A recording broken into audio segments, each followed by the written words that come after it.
segunda etapa de el primer día del seminario.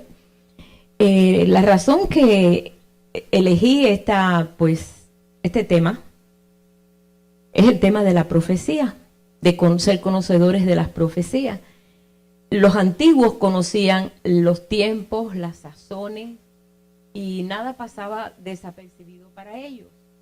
Estaban bien familiarizados con las profecías. Y yo he notado que en este tiempo muchos pueblos de Dios están completamente ignorantes de lo que está pasando o de lo que va a pasar, porque no están familiarizados con todas las profecías que se han escrito para estos últimos tiempos. O sea, muchos ni siquiera ni abren el Antiguo Testamento porque consideran que ya eso es algo que ya pasó y es algo histórico, y no indagan cuando realmente nosotros podemos ver aquí. Yo estaba leyendo el otro día el que hizo, pues, la editorial que hizo esta Biblia, que la tenemos todos nosotros. Noté una cosa aquí al final, algo que escribieron aquí que nunca me había dado cuenta. Yo, mira, caramba, esta gente está bien claro de lo que está diciendo aquí. Dice: el Antiguo Testamento proporciona el trasfondo histórico y doctrinal indispensable para una debida comprensión del Nuevo Testamento, ya que el mensaje del Evangelio de Jesucristo está profundamente arraigado en toda la historia y en la enseñanza del Antiguo Testamento. Eso lo dice aquí en esta versión Reina Valera, que fue pues hecha en el 60. Pero nunca habíamos leído eso. Y a veces nos decían, no, el Antiguo Testamento no es necesario leerlo. Bueno, los salmos y esto, pero histórico, es historia. Pero realmente eso nos está enseñando después que nos introdujimos ahí en lo que es la historia. Nos dimos cuenta de muchas cosas que están ocurriendo ahora que son proféticas. Y por esa razón, el pueblo de Dios, en el tiempo que vino Jesús, pasaron por alto muchas cosas. Conocían las profecías, pero no las creían. O se imaginaron, como está diciendo Pablo, se imaginaron otra cosa. Y no pudieron ni siquiera ni conocer el nacimiento de Jesús, sabiendo ellos que iban a nacer en Belén. Y cuántas cosas que estaban escritas por los profetas, pero ellos decían, no, pero no puede ser. Eso todavía no es. Eso no va a ser ahora. Esos son, pues, podemos decir, hicieron sus propios cálculos. Y se perdieron un tiempo tremendo, maravilloso. Yo no quisiera que nosotros nos perdiéramos nada de eso, ¿verdad? Y voy a comenzar en esta aclaración de qué cosa es profecía. La profecía es la predicción de acontecimientos futuros. Y nosotros sabemos que el Espíritu de Dios, pues, mostró muchas cosas que pasaron cientos de años después, hasta 1000 años después. ¿Por qué? Porque Él conoce todo lo que es futuro. Él conoce todo. Él es el soberano. Y el Señor dejó dicho por muchos profetas muchas cosas que se fueron cumpliendo y otras cosas que aún no se han cumplido o se están empezando a cumplir en lo natural, pero también tienen que cumplirse en lo espiritual. Entonces, ahora estamos nosotros, podemos decir, viendo esto. Y nos vamos a emocionar mucho cuando veamos cosas que están ocurriendo, así en lo natural, también en lo espiritual. Pero déjenme decirle, hay mucho pueblo de Dios que todavía no están apercibidos de esto. Y eso es muy triste. Que pase lo mismo que pasó cuando Jesús nació. Que nadie se enteró. Solamente unos magos de allá, que eran de por toda una zona de Babilonia, de por allá de Mesopotamia. Toda esa parte de ahí, esa gente se enteraron. Y los que estaban allí en Jerusalén no se enteraron. Y tú dices, ¿cómo pudo haber ocurrido eso? Porque conocían la profecía, pero no la ubicaron en ese tiempo. Y nosotros, claro, cuando nos estamos llegando a lo que es el evento principal en Dios, a veces decimos, no, pero todavía falta que pase esto y pase esto y pase esto. Y entonces estamos nosotros pues también desvariando en ese aspecto. Entonces, por esa razón es lo que yo pues puse en mi corazón, el Señor lo puso, no sé, desde un principio cuando hablaron del seminario, era hablar de las profecías, cómo el Señor en tiempos antiguos habló por la boca de los profetas y buscó corazones que verdaderamente iban a responder, que fueran obedientes.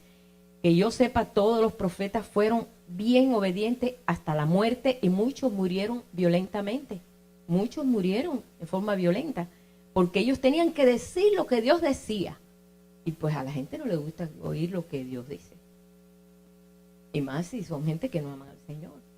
Pero ellos tenían que hablar al pueblo de Dios. Yo nada más que conozco un profeta que dijo, ay, Dios no. Y fue Jonás. Jonás dijo, ay, no.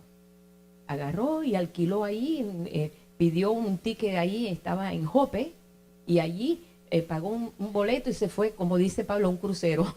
Dice, yo no me voy a ir a Nínive, esos son gentiles. Es que nunca se le había dicho a un profeta que hablara a los gentiles. Y él dijo, esta cosa está muy dura. ¿Cómo yo le voy a decir a los gentiles que Dios va a traer juicio? No me van a creer. Me van a creer que soy loco. Ah, no. Y entonces le dio la espalda a Dios.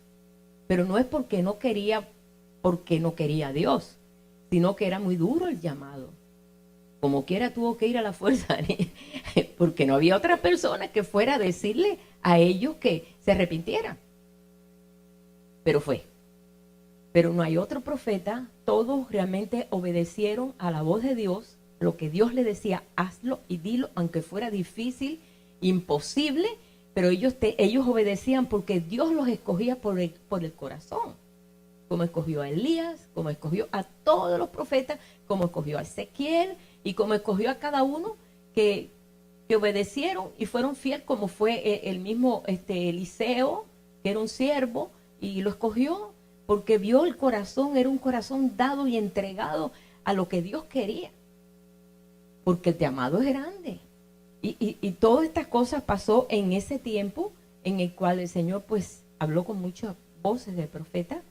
Y ya después vemos que habló por los profetas menores. Fueron 12 profetas que podemos decir no es que eran más pequeños ni eran menos, sino que el mensaje de ellos no era el mensaje como el de Elías, que tenía que hablar ahí a aquellos profetas de Baal y tenía que enfrentarse al mismo pueblo de Dios que estaba completamente desordenado. Estos eran profetas más de la restauración. Por eso se les llama menores, porque son muy importantes y fueron 12. Pero vemos nosotros que fueron obedientes hasta la muerte, que muchos murieron violentamente, por cuanto fueron fieles a lo que Dios les decía que tenían que decir. Entonces, si esta gente que recibieron un mensaje para este tiempo, costó su vida, ¿cómo nosotros ahora vamos a estar? ¿Será para ahora? ¿Será para el año que viene? ¿O será para dentro de un siglo? No, nosotros tenemos que estar bien claros lo que es para ahora y estar nosotros pues bien enfocados en lo que es para ahora, en este tiempo que Dios nos ha mandado, o sea, su Espíritu Santo para poder entender todas estas cosas. Dice aquí, y quiero que busquemos ahí, primero abrir ahí en Mateo, y quiero solamente, por ejemplo, estos son ejemplos que vamos a ver cómo los discípulos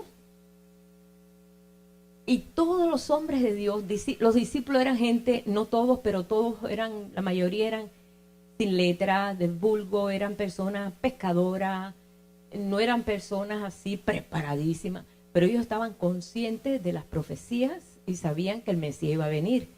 Ellos conocían muchas cosas. Entonces ellos estaban bien familiarizados con las escrituras, con la Torá, que le llaman ellos, ¿no? Con todo lo que es las profecías de Isaías y las profecías de Ezequiel. Él conocía lo dicho por Moisés, que son los primeros 5 libros de la Biblia. Y en eso sí estaban ellos bien familiarizados, quizás en otras cosas no, pero en eso sí.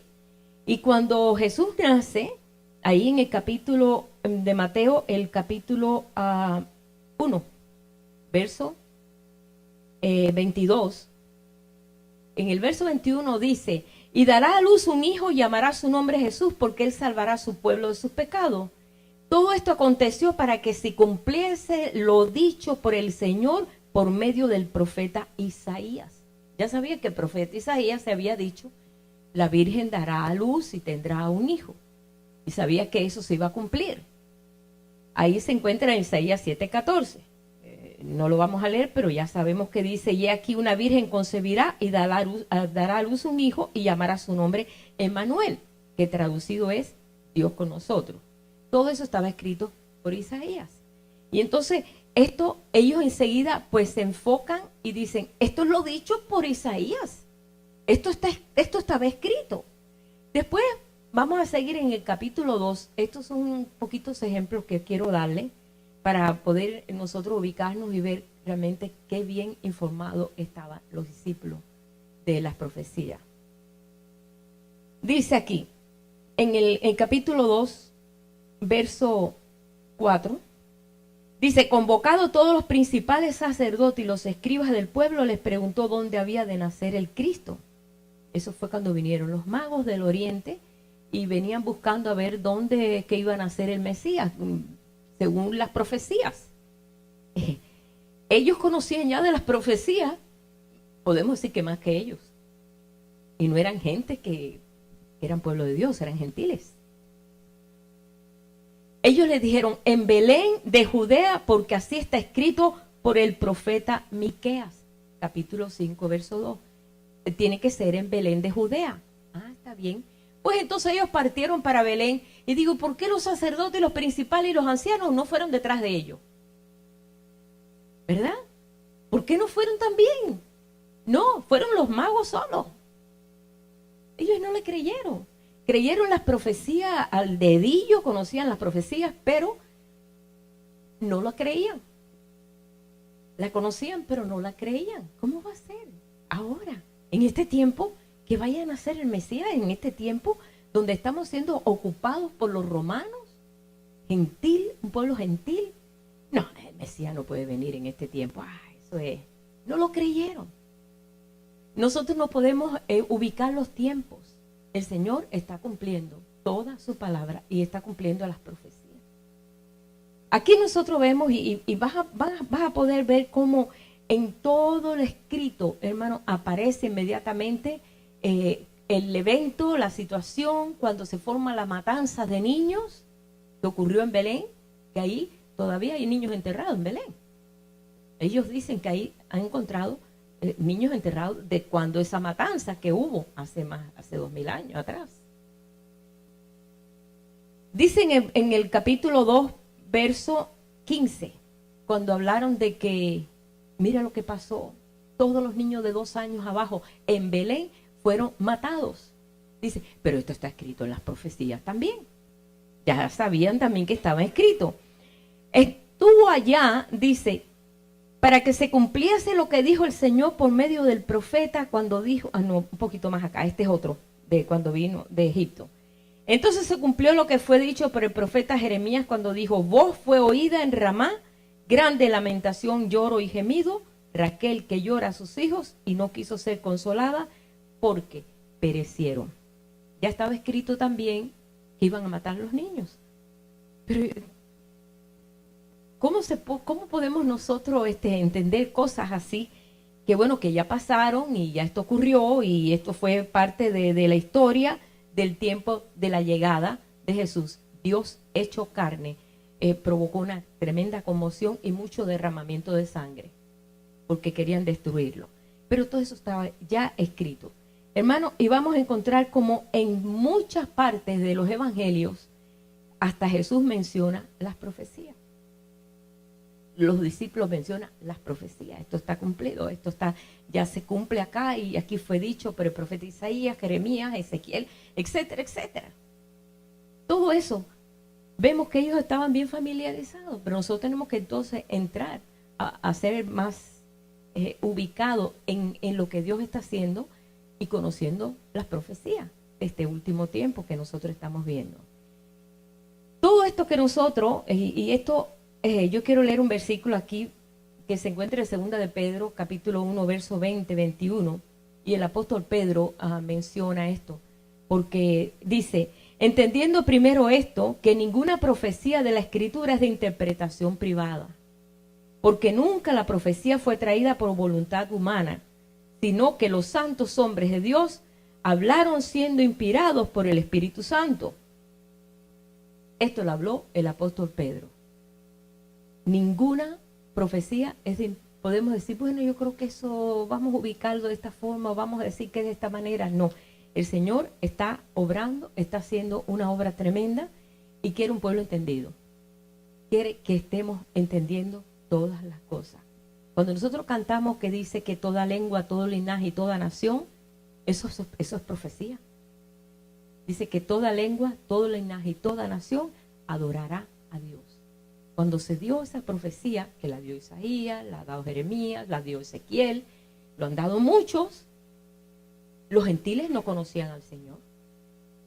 Los gentiles no se le era dado conocer a Dios, tenían otros dioses, muchos dioses. El único pueblo que tenía a Dios, Elohim, el Shaddai, el Eyona, el Iyón, porque le decían así, porque no le decían el nombre, no tenía un nombre, no se daba a conocer sino como el más grande, que es el Hashem, que es el Dios Todopoderoso. No se le daba un nombre así. Era el pueblo de Israel, más nadie. No se le había dado a conocer a más nadie, más sin embargo, traen profecías diciendo toda lengua, toda raza, toda nación, todo linaje adorará a Dios. ¿Quién podía creer eso? Eso pensaba que eso iba a ser dentro de 10,000 milenios, me dice. Era imposible que toda la tierra conociera a Dios, como está dicho en las profecías, pero Dios lo está haciendo. Tú dices, ¿cómo esto pudo haber ocurrido, Señor? ¿Cómo esto pudo haber ocurrido? Pero bueno, todo esto ha sido porque en la soberanía de Dios, el plan de Dios era hacerse uno con un pueblo y después de ese pueblo ir a todas las naciones. Ese es el plan de Dios. Dios tiene sus planes hechos. Yo doy gracias a Dios en este viaje que hicimos a Israel, que nunca se me ocurrió ir a Israel, la verdad. Yo dije, ¿para qué? Si yo tengo a Cristo en mi corazón, ¿qué tengo que ir a hacer allá? Yo me di cuenta que verdaderamente la cosa está muy cerca, pero muy, muy, muy cerca, porque ni me pasaba por la mente la bendición de Dios tan grande, cumpliéndose, así como está escrito en las profecías, y verlo allí, como estaba diciendo Pablo, verlo allí, realizado en un país que se ha levantado en menos de 70 años. Tú dices, esto está escrito por el profeta Isaías. Yo los traeré de toda lengua, de todos los lugares, yo los traeré a mi pueblo y yo me manifestaré a él. Hablando de un pueblo en lo natural, pero así lo está haciendo en lo espiritual. Entonces ahora nos estamos dando cuenta que Dios está haciendo una obra muy grande, pero que hay mucha gente que todavía no se ha dado cuenta de lo que está pasando. Entonces, estamos siendo conocedores de las profecías, pero no podemos ubicarlas en dónde y cuándo se va a cumplir esto. Yo te digo que se está cumpliendo ya. Se está cumpliendo ya. Hay un pueblo que no entiende de estas cosas, pero dice el Señor que Él los llevará al desierto y ahí les enseñará. Están pasando un desierto, pero el Señor se va a manifestar a ellos en su tiempo y en la manera que Dios trate con sus corazones y abran sus corazones a Él. Pero es un tiempo. Así que yo quiero que leamos también aquí, voy a buscar aquí también, una de las cosas que me di cuenta aquí, Dios es un Dios que guarda mucho sus secretos. Él esconde sus secretos. Nace Jesús y lo manda a Egipto. De Egipto saqué a mi hijo. Es una profecía. ¿Quién iba a pensar que Jesús fuera a Egipto en un exilio de varios años? Posiblemente 10 años, 11 años. A los 12 años ya estaba en Jerusalén. Pero posiblemente él pasó parte de su infancia en Egipto. ¿A quién se le ocurría? A los que conocían las profecías, que aquí lo dice muy claramente. Dice, para que se cumpliese la profecía donde dijo el profeta, de Egipto llamé a mi hijo. Y lo mandó a Egipto, lo escondió en Egipto. Dios es un Dios que esconde sus misterios y sus secretos. Aquellos que indagaban en las escrituras se dieron cuenta que, caramba, mira, es verdad, se cumple esto que en Egipto. Pero ¿quién iba a entender eso? Jesús estuvo toda esa etapa de tiempo. Jesús tenía que haberse criado en Belén, porque era de Belén, él era descendiente de David. Pero Dios lo lo enredó de tal forma que lo mandó a Nazaret. Y en Nazaret es una de las peores ciudades que había en Israel. Inclusive hoy es una ciudad la más grande árabe, porque Nazaret es árabe, es una isla árabe, o sea, no es de ellos, es puro árabe. Pero Dios es así, Él esconde sus tesoros para aquellos que estén indagando. Entonces Jesús se cría en Nazaret, pero cuando ya Jesús tiene 30 años y comienza a llevar la palabra, a mostrar sus milagros y las maravillas y todo, de buenas a primeras, se entera que es preso Juan el Bautista, y entonces se muda para Capernaum, que era peor, una ciudad peor, que allí hizo milagros y nadie creyó. En Nazaret nadie creyó, pero en Capernaum fue todavía peor. Y ahí en Capernaum él iba a la sinagoga, una vez lo quisieron despeñar. Fíjense qué clase de elemento había ahí en Capernaum. Que él maldijo esa ciudad. Y esa ciudad está en ruina hoy, pura ruina. Ahí esa ciudad nunca se edificó, solamente en los días de Jesucristo. Y allí se escondió en Capernaum. ¿Quién iba a descubrir que el Mesías iba a vivir en Capernaum? Eso es como decir, caramba, ¿dónde puede vivir una persona que de fama se va a meter allá en un barriecito por allá en el barrio de Tepito? ¿No? Pues sí. O sea que no es lógico. Dios no es lógico. La lógica de Él entorpece la lógica nuestra. Porque si llego a ser yo, digo, no, que Jesús vive en Jerusalén y que ahí todo el mundo lo conozca y todo el mundo vea No, Él comenzó los milagros bastantes millas más allá. En Capernaum hizo muchos milagros. Hizo muchos milagros. Bueno, en Nazaret hizo pocos milagros porque no le creían, porque conocían a Él y conocían a sus hermanos. Entonces no podían ni por la mente pensar que este era el Mesías, que este es el Hijo del Dios viviente. No, hombre, no, si Él vive aquí, sus hermanos están con nosotros y sus hermanos, ¿qué va a hacer? Él no puede ser. Y no creyeron. En Capernaum fue peor porque dice, ay de ti Corazín, ay de ti Betsaida.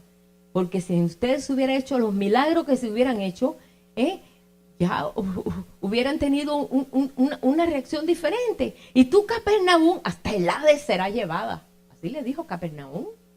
Y allí Jesús vivió. Hasta el Hades será llevada.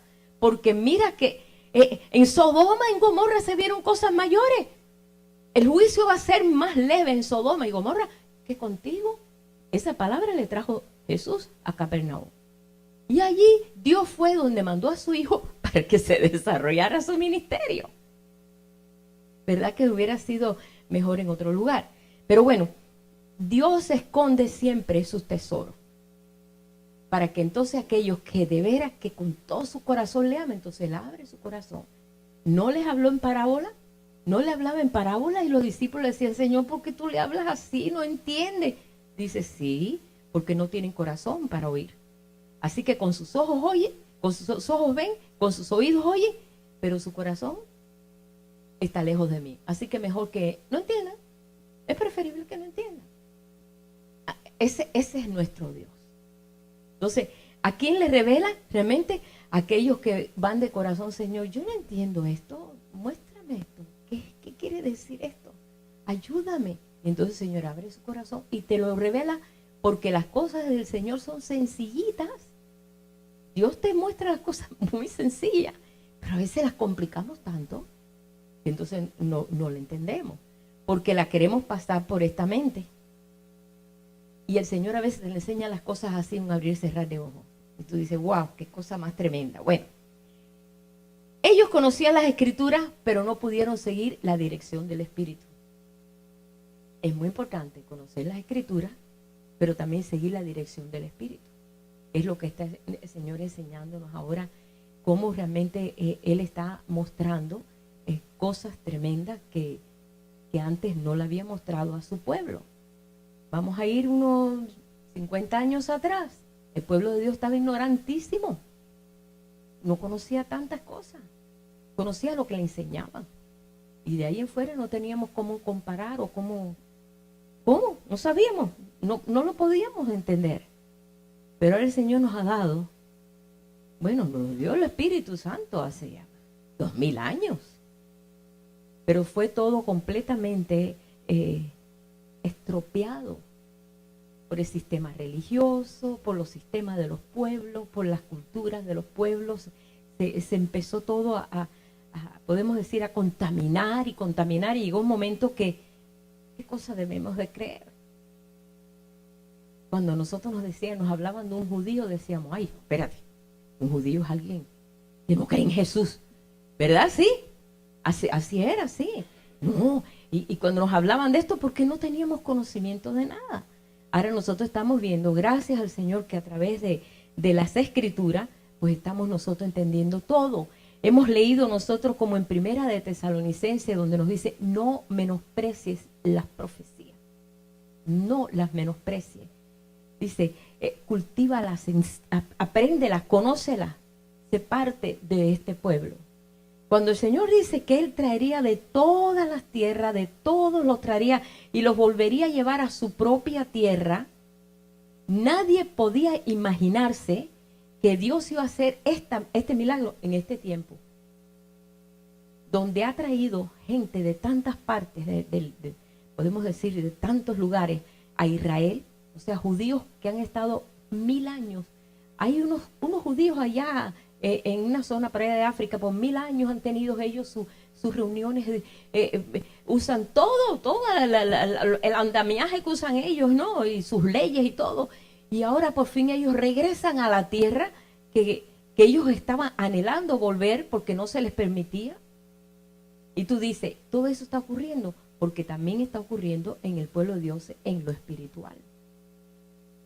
Estamos volviendo a los principios. Estamos conociendo cosas que no conocíamos antes. No tenemos que ir allá, no tenemos por qué, porque somos parte de su pueblo. Ya no es una nación, ya es toda una grande nación. Pero ahora estamos siendo motivados de una forma diferente a como éramos motivados antes religiosamente. Antes nos motivaba de que nosotros tenemos que acercarnos a Dios porque no queremos caer en la ira de Dios, ni queremos caer en el castigo de Dios, y por lo menos queremos tener la seguridad de tener una eternidad segura. Muchos de nosotros pensábamos así. Yo siempre así. Yo fui maestra de escuela médica muchos años y eso es lo que yo enseñaba. Como digo, no hay que me haga cuento. Yo fui la que daba esa historia. Y yo les trataba siempre de enfocarle la cosa de que tú tienes que guardar tu vida para cuando tú te mueras, por lo menos tener un seguro, una seguridad. Yo no le enfocaba nunca diciendo, es que Dios quiere que tú seas una persona que muestre su carácter. No, ¿para qué yo voy a decir eso si ni entendía yo eso? Lo que mostraba era algo seguro para el tiempo de nowhere, ¿sabe Dios qué? Y todos estábamos ahí pensando, bueno, si tenemos que prepararnos porque tú no sabes cuándo te tocará el día, cuándo será el día que te irás a la presencia de Dios, y mientras más cerquita de Dios tú estés, mejor va a ser. Así como yo enseñaba, hermano. Pero el Señor nos cambió el capítulo. Nos dijo, no, así no es la cosa. Eso ya está seguro. Ya eso está seguro. La parte tuya es porque yo quiero manifestar mi gloria en un cuerpo. Tú eres mi cuerpo. Cuando a mí me cayó esa realidad de que somos el cuerpo de Cristo, digo, mis manos son tus manos, mis pies son tus pies. Bueno, hermano, para mí fue un golpe. Porque no podía yo entender eso. Que como yo, en este nivel tan carnal, podía yo ser el cuerpo de Cristo. Entonces cambió completamente el concepto religioso que yo tenía. Y eso nos llevó a conocer un poquito más y a indagar un poquito más en el Antiguo Testamento, en descubrir que habían cosas dichas ahí que no se habían cumplido y que Dios estaba esperando que se cumpliera, ¿qué? En nosotros. Y entonces todo cobró un valor más grande. Y estamos en ese proyecto de Dios. Entonces me di cuenta que el proyecto de Dios era más grande de lo que yo me imaginaba. Y que yo estaba en medio de eso. Cuando llegamos a Apocalipsis, donde dice, bienaventurados los que guarden las profecías de este libro. Y yo, wow, yo quiero ser bienaventurada, quiero ser doblemente bendecida. ¿Y cómo yo guardo las profecías de este libro si ni las entiendo? Ni entiendo. Está hablando no solamente de la profecía de Apocalipsis, de este libro. bienaventurado el que guarde, y aquel que quite algo de ahí, pues será quitado y borrado el libro de la vida. No, hermano, yo me espanté. Yo dije, Dios mío, aquí que la cosa es seria. Me di cuenta realmente los valores que Dios está queriendo poner en nosotros. Y no solamente eso, sino descubrir el valor que Dios tiene para que nosotros lo cumplamos. Hay un cumplimiento en nosotros y Dios está esperando en eso. El Señor está esperando en ese cumplimiento. Somos parte de su cumplimiento, parte de su plan, parte de la gran casa que le mostró a Abraham, como dice Pablo, que cuando le dijo, sale afuera porque la que te queda está muy chiquita. Esa casa donde vive está muy chiquita. Si tú quieres tener una grande familia, sale afuera. Y fue cuando salió afuera y vio las estrellas y vio todo y salió y dijo, no, el plan de Dios es perfecto. Y tenía 75 años. ¿Quién hace un plan a los 75 años?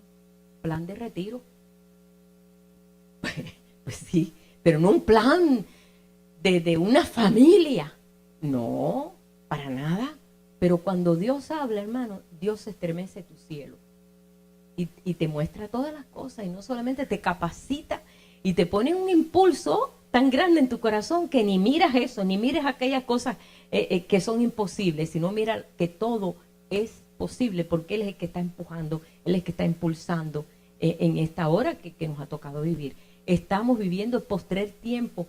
En las profecías habla mucho de los postreros, mucho de los postreros. Hoy estoy diciendo algo así por arribita, pero quiero después entrar en lo que es las profecías de los postreros, porque somos los postreros. Cuando hablan de Jesús, dice, y Él vino como postrero. Desde que Jesús puso los pies en la tierra, comenzó el tiempo postrero. ¿Qué te parece? Y podemos decir, wow, y han pasado 2000 años y para el Señor, bueno, para el Señor 1000 años un día. Estamos en el tercer día de Dios. Es el tercer día donde Él manifiesta todas las cosas. Hoy, mañana hago milagros, hago sanidad, hago curaciones, pero el tercer día perfecciono mi obra. Estamos en ese tercer día de Dios. Y vamos a ver nosotros que se van a cumplir muchas profecías y nosotros vamos a ser protagonistas de ese cumplimiento. ¿Tú te imaginas cuánto hubiera querido el apóstol Pablo haber sido protagonista de este acontecimiento? Pero no le tocó. Le dijo, yo vine como un abortivo, nací antes de tiempo, debía haber nacido en este tiempo, me hubiera gozado más.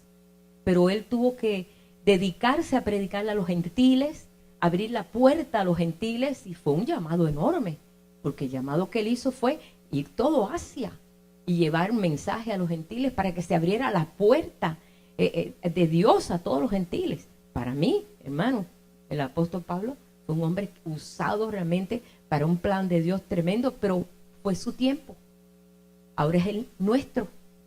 Y en el nuestro, pues hay una meta muy grande. Que nada de estas cosas que nosotros estamos viviendo es un mundo de entretenimiento tan grande que te hace tan lejano de lo que Dios está haciendo.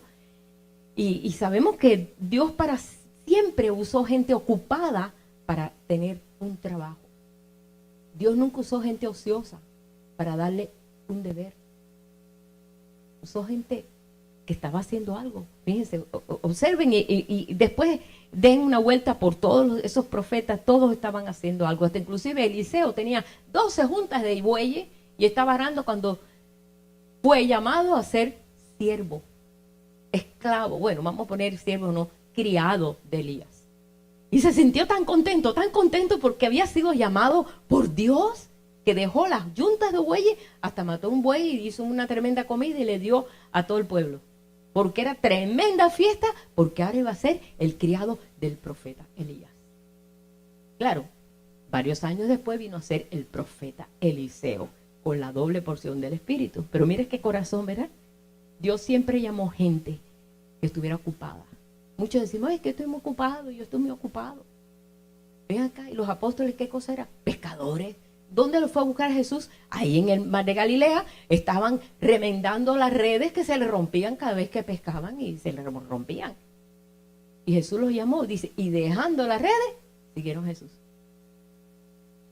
Fíjense que todos estaban haciendo, cuando fue a ver a Mateo, estaba allí, pues estaba, pues era el recaudador de impuestos, dejando todo, y siguió. O sea que ponte a ver, mira, y es un recuento tremendo, que muchas veces decimos, ay Señor, pero tú sabes que estoy muy ocupado, tú sabes que no puedo, porque eres... Hermano, el Señor siempre llama a gente ocupada. Eso sí les digo. Así es. Siempre llama gente ocupada. Más ocupado que David, cuidando ovejas. Después vete para allá, para el palacio, para que ahí le toques ahí al rey, que está medio loco, no, loco y medio, pero bueno, para que tú le toques al rey. No, de ahí no, ve ahí al campo a ver a tus hermanos que están en la guerra, para que lleves miel y le lleves comida. Y allí se enfrenta con Goliat. Y tú dices, y después David, en todas las guerras, no se perdía una, a él no se quedaba en el trono, él iba a la guerra. Él iba a la guerra con sus soldados. ¿Por qué? Porque él tenía que darle el aliento a los soldados, él en medio de la guerra. Pero aún así tenía tiempo para alabar a Dios 7 veces al día. Yo, wow, ¿de dónde sacaba ese tiempo?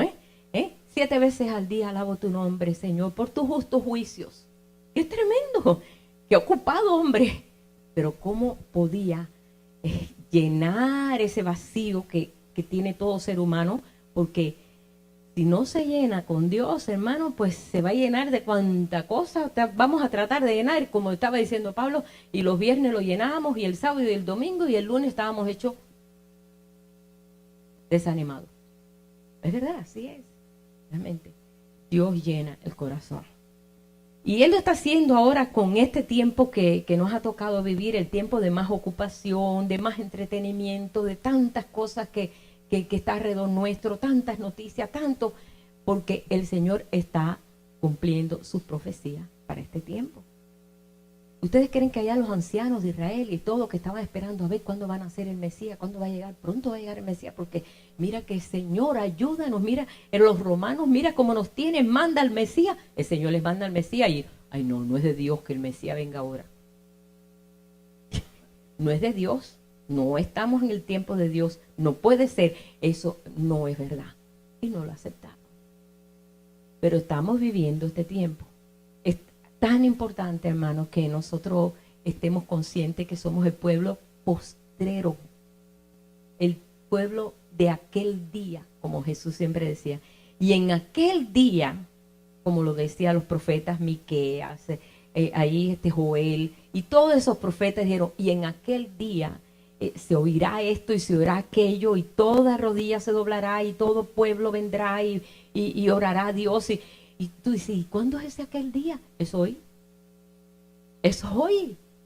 Esas profecías nos están abriendo los ojos a nosotros, porque el Espíritu de Dios es el que nos está animando a nosotros a abrir los ojos en este tiempo, porque no hay tiempo que perder. Estamos viviendo eso. Es el tiempo en que el Señor está estableciendo su casa, y la está estableciendo con unas buenas estacas. La está estableciendo como se estableció aquella casa. La casa última, esa casa grande que hizo Salomón, era toda de cedro, que es la madera por excelencia, que no se polilla, no hay nada que pueda atacar el cedro. Tiene que ser una madera excelente, y ese es el potencial que Dios está poniendo en nosotros. Podemos decir nosotros ese cimiento que está poniendo como pueblo de Dios y como cuerpo de Él en esta hora. Somos sus manos, somos sus pies, somos su boca, somos la boca de Dios. Y estamos ahora entendiendo esto. Años atrás no entendíamos nada de esto. Si nos decían que éramos boca de Dios, le decíamos, mira, te reprendo en el nombre de Jesús, estás diciendo algo que no está bien. Pues no entendíamos, claro, por supuesto, pero ahora entendemos que somos boca de Dios. No se acuerdan ustedes, el otro día compartí que cuando Moisés estaba harto ya del trato de este pueblo, que él había puesto todas sus ganas y todos sus deseos de ayudar a Dios, ¿no? Y de sacar el pueblo de Egipto y todo, y el pueblo era antojadizo, todo quería una cosa, quería la otra, y ay Señor, no puedo más, tu pueblo me oprime. El Señor le dice, mira, yo voy a capacitar a 70 más, para que te puedan ayudar en este trabajo, porque es un trabajo, yo entiendo que es duro. Y tomó del espíritu que estaba en Moisés y lo puso en 70. Y empezaron a profetizar, esos 70, todos empezaron a profetizar, porque fueron llenos del Espíritu de Dios, de lo que estaba en Moisés ya. Ni siquiera, no, Moisés estaba saturado del Espíritu. De ese llenó a 70. Y Moisés dijo, ojalá todo el pueblo de Dios fuera profeta. ¿Sabes qué estaba profetizando? Todo el pueblo de Dios puede ser profeta. Estaba profetizando. ¿Quién iba a creer eso que decía Moisés? Ay, Moisés, estás loco. ¿Cómo tú vas a decir eso? Que todo el pueblo de Dios sea profeta. Pues hoy en día, todo pueblo de Dios puede ser profeta. ¿Qué te parece? Pero ¿cómo vamos a ser profeta si no escuchamos la voz de Él? Si no conocemos los principios de Dios, no sabemos todas las cosas que tiene preparadas, todo lo que se ha hablado, todo lo que se ha dicho, todo lo que se iba a hablar, como el profeta Joel que dijo, y será un ejército fuerte lo que Dios va a levantar, un ejército que aunque caiga sobre la espada, nada les dañará. ¿Quién iba a pensar que un ejército fuera así, que fuera invencible? Estaba hablando del pueblo de Dios de los últimos días. Dice, y nada los detendrá, irán hacia adelante, y nada los detendrá, irán sabiendo que van a ganar la batalla. ¿Qué pueblo será ese? ¿El pueblo de Dios de este tiempo? Ajá. Estaba hablando futurísticamente, podemos decir, de este tiempo que estamos nosotros viviendo ahora. Pero tenemos nosotros que tener pues el entendimiento de que está hablando de nosotros, de su pueblo. No solamente aquí, en todas partes, hermanos, se está levantando un pueblo de Dios bello, hermoso, precioso, con un entendimiento diferente, total, un entendimiento claro, preciso. No está hablando fábulas, porque el Señor ya está cansado de tantas fábulas. No, porque si va a ser así, va a ser de esta forma o va a ser de esta otra forma. No es fábula, es una realidad lo que estamos nosotros viviendo, de lo que Dios está haciendo en cada uno de nosotros. Estamos conociendo profundidades de Él que nunca antes habíamos conocido. Dígame si sí o si no. ¿Es verdad que sí? Como que le tenemos más confiancitas al Señor. ¿Verdad? Como que antes, tú sabes, Señor, si usted es su voluntad. Nosotros pensábamos siempre, yo oraba siempre así. Señor, si es tu voluntad, que pase esto. Y si es tu voluntad, yo sé, cuando nosotros oramos, pues sí que la voluntad de Dios es sanarnos. La voluntad de Dios es sanarnos. Pero nosotros, para no quedar mal, tú sabes, va y se muere. Y entonces no fue la voluntad de Dios. Y entonces, para no quedar mal, oramos así, Señor, sánalo, si es tu voluntad, sánalo. Si se murió, yo quedé bien, allá Dios. El problema es de Él. Pero era porque no sabíamos nosotros. Entonces, ahora sí nosotros sabemos. Conozco una hermana que siempre está orando, cada vez que ve a alguien así ya viejito, Señor, llévatelo para que no sufra. Digo, ¿dónde dice la Biblia que te lleves a alguien? Dios nunca te dice, ora para que la gente se vaya. ¿Verdad que no? El Señor quiere se lo lleve porque somos de Él. Pero nunca ores así, no mandes a nadie a la eternidad si Dios no te lo mande. No mandes a nadie así a la eternidad. Pero eso, ¿sabes qué cosa es? Ignorancia. Porque nosotros, si podemos conocer el pensamiento de Dios, nunca vamos a orar así. Vamos a orar, Señor, yo sé que en ti está el poder, está la fuerza. Tú lo puedes hacer. Yo lo sé. Yo no dudo nada. Nosotros no vamos a dudar nada. La parte mía es no dudar. No le dijo a los discípulos, ¿por qué dudaste, hombre de poca fe? ¿Por qué dudaste? Le requirió, le llamó la atención, lo regañó. ¿Por qué dudaste? Sí. Pero es que nos asustamos porque creímos que nos íbamos a hundir aquí en el barco. Ven acá, ¿ustedes son pescadores o qué? Un pescador ni siquiera ni se asusta porque los agarra un oleaje. Pero ellos pensaban que Dios, o sea, ese Jesús que decía que era Dios, que era el Hijo de Dios, iba a actuar en otra forma. No sé, yo no sé, pero ahí pues se le fue la onda ahí en ese momento, la verdad. Pero se debilitaron en la fe. Pero el Señor dice que va a levantar un pueblo que tiene una fe tan grande, una determinación tan grande, y que darán su vida hasta la muerte. Ahí está en Apocalipsis. Señor, ¿y esos quiénes son? ¿Quiénes son esos decapitados? Imagínate cuando Juan empezó a ver un montón de gente decapitada, dijo, ¿y esto qué va a pasar aquí?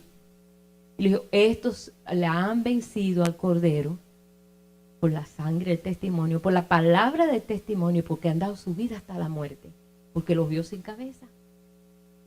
Pero no es precisamente eso, es que la cabeza de ellos era Cristo. No está hablando en lo natural, sino en lo espiritual, cuya cabeza era Cristo. Se dieron por amor. Dice, ¿quiénes son estos? Entonces, todas estas cosas nos están llevando a nosotras a un entendimiento, un diferente. Hace años estuve dirigiendo una iglesia americana, de un pastor que es una iglesia aquí, enorme, pero en esa vez no estaba tan enorme. Y yo estaba dirigiendo la música porque una vez al mes la teníamos en español en esa iglesia. Y siempre me mandaba a dirigir a mí. Y cuando estábamos cantando, yo veo toda la iglesia sin cabeza. Y bueno, yo dije, ay Dios mío, va a venir un juicio. Ay Dios mío, ¿qué irá a pasar aquí? Y yo hacía así, y yo decía, no puedo decir que estoy mirando esto. Y yo abría los ojos y no, veía a todo el mundo sin cabeza. Y me miraba, el pastor no tenía cabeza, ni yo. Yo dije, aquí va a pasar algo grande. Y yo me espanté tanto porque no entendía, y esto te estoy hablando de por los años 77, 78. Estábamos en el Instituto Bíblico. Y yo me senté y yo dije, Dios mío, enséñame, yo no entiendo qué es esto, qué va a pasar, yo tengo que dar alguna profecía de que todos van a ser decapitados aquí. Y yo decía, Señor, no, yo no puedo dar esa profecía, Dios mío, pero muéstrame tú, estoy confundida. Yo me senté, yo paré la adoración lo más rápido que pude y me senté porque estaba impactada, porque una visión tan clara que yo dije, yo no entiendo, ¿dónde está eso? Eso en la Biblia no está. Hermano, bueno, yo me fui, yo no dije nada, yo simplemente lo guardé en mi corazón. Cuando llegué a la casa, yo agarré la concordancia y me pongo a buscar todo lo que fuera decapitado. Y yo dije, aquí esto es un juicio que va a haber sobre la iglesia. Encuentro en Apocalipsis, donde habla de los decapitados por causa de la palabra. Y me acuerdo de Juan el Bautista, que había sido decapitado. Bueno, todos los decapitados que conocí ahí, para aplicarlo, lo que yo había aprendido, había tenido esa visión. Y entonces el Señor me mostró, no, son aquellos que han dado su vida hasta la muerte. Y yo quiero que sean todos, porque yo los vi todos, ahí a todos. Yo quiero que todos lleguen a esta experiencia, que yo sea su cabeza, porque para esto los llamé. Ay, hermano, vino un consuelo tan grande a mi corazón, de veras. Vino un consuelo porque yo estaba tan inquieta que yo ni lo compartí del miedo que tenía, porque pocas veces había tenido una visión. Y el Señor me mostró que el deseo de Él es que tengamos la mente de Él, como dice, la mente de Cristo. Vosotros tenéis la mente de Cristo. ¿Ve? Y entonces ya vino paz en mi corazón y ya me di cuenta que hay muchas cosas que nosotros la hemos leído y la hemos aplicado mal. La hemos leído y hemos dicho, será así, y ahí se queda. Nos imaginamos algo y ahí lo dejamos. Pero si vamos al tronco de la revelación, que es Jesús, Él te va a revelar todas las cosas. Eso es lo que yo supe. Yo le dije, Señor, revélamelo tú, muéstramelo tú. Y ahí el Señor me lo mostró. Mira, hermano, sin un abrir y cerrar de ojos. Y me di cuenta. Entonces me recordó que Juan el Bautista dijo, es necesario que Él crezca, yo mengüe. Cuando iban a decapitarlo. Es necesario que Él crezca y yo desaparezca. O sea, entonces me di cuenta que es la actitud que tengamos nosotros. Y esa es la actitud que va a tener el pueblo de este postrer tiempo. Tú, Señor, tú eres el Señor. Tú eres el ministro del santuario. Tú eres el primero. Si yo me paro aquí y le digo, pues yo soy la mera, hermano, tírenme piedra. Tírenme piedra. Porque aquí es mero, ya sabemos quién es. Que sabemos que es el Señor. Y esa es la actitud que el Señor nos está llevando a reconocer que realmente Él es el que tiene el primer lugar en nosotros. Y que Él está transformando esta mente, como dice, tenemos la mente de Cristo y Él está transformando esta mente Porque de esa forma nosotros vamos a descubrir todas estas cosas que hemos encontrado aquí en el libro de Ezequiel. Hace años yo di el libro de Ezequiel y ese estudio. Y yo me sorprendí muchas cosas que leí ahí. Yo decía, ¿se está refiriendo a nosotros o al pueblo de Israel? Porque a veces yo separaba el pueblo de Israel al pueblo de nosotros, los gentiles y los judíos. Pero cuando comenzamos a pensar con la mente de Cristo, nos damos cuenta que es el mismo pueblo. De ambos hizo uno. De ambos pueblos hizo uno. Con el tronco de la fe que es Abraham. Entonces ahora, lo que pasa allí, repercute aquí. ¿Me explico, hermano? Que ahora yo puedo entender un poquito más claro que si ellos están siendo restaurados, nosotros estamos siendo restaurados también, porque es el mismo pueblo, pero el espiritual. ¿Sí? Podemos nosotros entender eso, ¿no? Y esto es lo que yo les quiero pues pasar a ustedes y a mis hermanos, los que están a través de internet, que estamos viviendo una etapa que es la última etapa, que es una etapa gloriosa, porque la gloria del postrer templo es más gloriosa, y lo dijo, la gloria del postrer es mayor que la gloria del primero. Dios quiso una residencia en la tierra y fue en un templo, que finalmente 70 años después de Cristo no quedó nada, ni raíz ni rama. La explanada, y ahí pusieron el año 600, pusieron ahí una mezquita que está hasta ahora ahí, la mezquita donde adoran a Alá, y ahí que es el de Mahoma y todo ese lío. Más nada. No pueden ellos hacer eso, porque ahora la residencia está en su pueblo, su cuerpo, de muchos miembros. Y Dios está actuando así en esta hora. Ellos van a llegar a esa verdad también, porque eso lo dice el libro de Romanos. Si quieren ver ustedes todo lo que va a pasar, léanse Romanos. Ahí te dice todo. La dureza ha sido por un tiempo, pero va a llegar el momento que ellos también van a reconocer al Mesías. Pero que la dureza Dios lo permitió para poder entonces darse a conocer a todo el mundo entero. Ha sido una bendición la dureza de ellos. Ahora nosotros nos damos cuenta cuántas maldiciones nosotros pusimos sobre Israel porque habían matado a Jesús, porque lo habían crucificado, y qué malos, y que mira, nos damos cuenta que Dios permitió esa dureza para que entonces pudiera venir a nosotros esta bendición tan grande. Así que en medio de estas cosas, Dios no se ha perdido en este plan, sino que el Señor tiene todo en su perfecto orden. Y nosotros estamos metidos en medio de este orden. Así que Él no va a parar, porque el Señor no va a parar hasta que se ha completado todas las cosas. Y va a ser completado. Así que estamos siendo nosotros invitados, animados, con gozo, porque todo está haciéndolo el Señor con un tremendo gozo. No hay nada que nos ocurra que esté fuera de la mano de Dios. Dios tiene control de todo. El Señor ahí está al tanto de todas las cosas que está pasando por nosotros, aún ayudándonos a nosotros, impulsándonos. Así que yo solamente les pongo esta palabra de que no se desanimen con cualquier prueba. Todos estamos teniendo pruebas, pero el Señor está en control de todo. Así que vamos a orar para terminar ya y darle gracias al Señor en esta noche por todas estas cosas que nos han acontecido. Padre, te damos gracias en esta noche. Gracias por el amor tan grande tuyo, porque no hay nada, Señor, que haya pasado que esté fuera de tu mano, de tu control, porque tú tienes control de todas las cosas. Tuya es la tierra, la plenitud de la tierra, en el mundo y todos los que en él habitan. No hay nada, Señor, fuera del lugar. Simplemente, Padre, todo está en el plan perfecto. Pero nosotros, Señor, nos unimos en este día a ti, a tu Espíritu, Señor, que es el que nos enseña, el maestro de maestros, Señor, el que está poniendo todas las cosas en orden. Y lo que queremos, Señor, es que tú nos inspires aún más, Señor, en todo este caminar, Padre. Tú dices que tú eres el camino, tú eres la verdad y tú eres la vida. Y eso es lo que necesitamos en esta hora para seguir andando, Señor. Ayúdanos, Padre, y pon todas las cosas, Señor, en el orden debido, para que en ningún momento, Señor, sea más fuerte la debilidad que la fortaleza.